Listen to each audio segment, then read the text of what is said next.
Нема гаранции дека Македонија ќе ги почне преговорите со Европската Унија во јуни, признава вице-премиерот за евроинтеграции. Дури вели дека надежта за позитивен исход за земјава не треба нереално да се поткрева.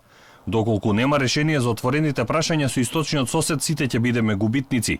И Македонија, и Бугарија, но и Европската Унија. Секако ние имаме најмногу што да изгубиме, истакнува Димитров. Да правиме се што можеме, да не олеснуваме работите да ни измрдат, меѓутоа нема гаранции да бидеме реални.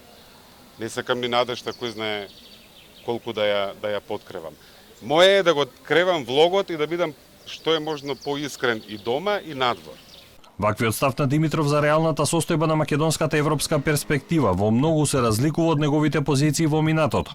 Пред 3 години, како министер за надворешни работи, заедно со Заев и Османи, од авион со кренати палци и широки насмевки на македонските граѓани им порачаа дека Македонија добила датум за преговори. Слично на неговиот сегашен став размислува и министерката за одбрана Шекеринска. Не очекува пресврт во односите со Бугарија доколку таму нема политичка влада. Ние не можеме да избереме бугарската влада и не можеме да го создадеме преговарачот од другата страна.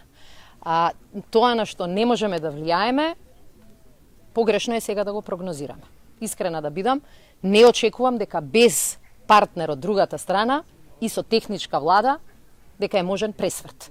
За разлика од Димитров и Шекеринска, Османи во обид за дипломатска офанзива со писма им пишал на министрите за надворешни работи на земјите членки на ЕУ, председателите на политичките партии во Европскиот парламент и пратениците од неформалната група пријатели на Македонија, но писмо испратил и до бугарските европратеници.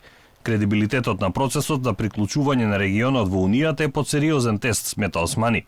Целта на писмата, како што велат од МНР, е во јуни да се материализира одлуката од март минатата година, да се усвои преговарачката рамка за Македонија и да се одржи првата меѓувладина конференција.